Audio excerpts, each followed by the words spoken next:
حضرات، ہم سب مسلمانوں کو یہ بات معلوم ہے کہ جتنے بھی ائمہ اکرام ہوئے، حضرت امام بخاری، حضرت امام ابو حنیفہ سے لے کر سارے اماموں کا کہنا کیا تھا کہ اگر ہماری بات قرآن اور سنت کے خلاف اگر نکل آتی ہے تو اس کو چھوڑ دیجیے۔ تو آج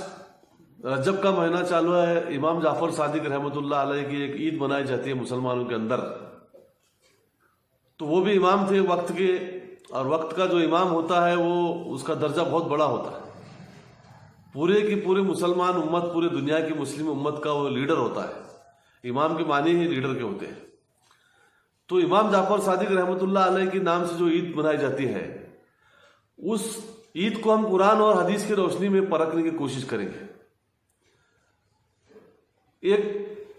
سب سے بڑا اس عید کا ایک رواج ہے کہ اس دن، جس دن رجب کی عید کی جاتی ہے، رجب کے کنڈے جسے کہتے ہیں، اس دن جو ہے دن بھر گوشت کھانا حرام کر لیا جاتا ہے۔ گوشت نہ اس گھر میں بنایا جاتا ہے، اور جو کھانے والے جو لوگ آتے ہیں وہ لوگ بھی، اس عید میں جو شامل ہونے والے لوگ، وہ لوگ بھی گوشت سے دور رہتے ہیں اس دن بھر کے لیے۔ باقی کئی بہت ساری ایسی چیزیں ہیں، لیکن ایک چیز پر میں بتانا چاہوں گا جو بہت بڑا مسئلہ ہے۔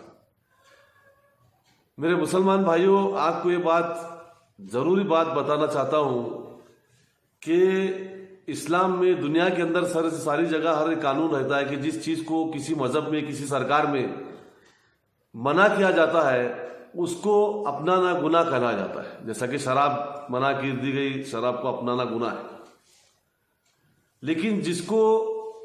اجازت دی جاتی ہے جو کاموں کی، اس کام کا کرنا یا نہ کرنا وہ انسان کی مرضی پر ہوتا ہے۔ جو حرام ہے وہ منع کیا گیا، جو حلال ہے وہ کرو چاہے یا مت کرو، تمہاری مرضی پر ہے۔ یہ رواج اسلام کے اندر نہیں ہے۔ اللہ تعالیٰ بیان فرماتا ہے کہ میری حرام کی ہوئی چیزوں کو تو نہیں استعمال کرنا چاہیے، گناہ میں پڑ جاؤ گے۔ ساری دنیا کو پتا ہے، ساری دنیا کے تمام مذہبوں کو معلوم ہے کہ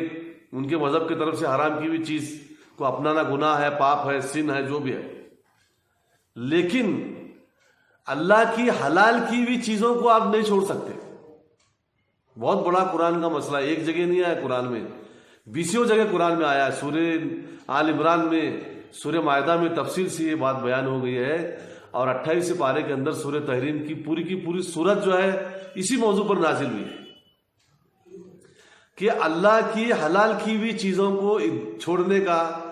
بغیر کسی وجہ کے، اگر کوئی بیماری ہے، کسی چیز کی الرجی ہے، کسی چیز کے کھانے سے کوئی بیماری کا خطرہ ہے، تو اس کو چھوڑ کر بلا وجہ اللہ کی حلال کی ہوئی چیزوں کو ترک کرنا اسلام میں بہت بڑا گناہ ہے۔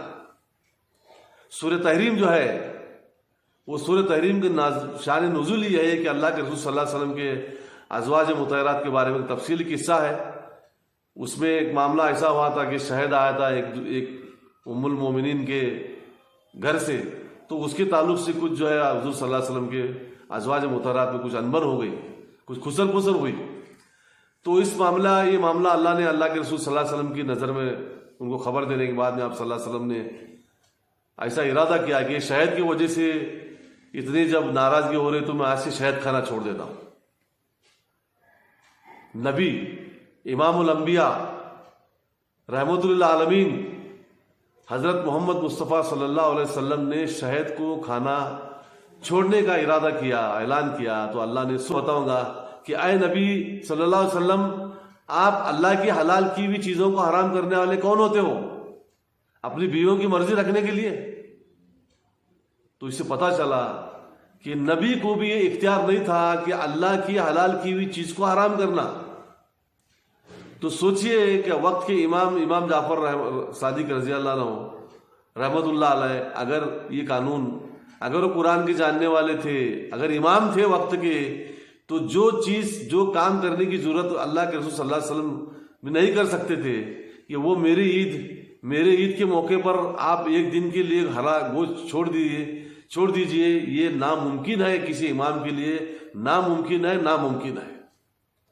تو اگر امام رہ گئے، امام جعفر صادق رحمۃ اللہ علیہ اگر سچے امام ہے تو ان کے نام پر جھوٹ گھڑا گیا، اور اگر امام جعفر صادق رحمۃ اللہ علیہ قرآن کے تعلق سے دینی اور بیداری ویڈیوز دیکھنے کے لیے آپ ہمارے چینل یوٹیوب چینل جو ہے قرآن کتاب اور سنت، اور ہمارے فیس بک پر جو گروپ ہے اس کو آپ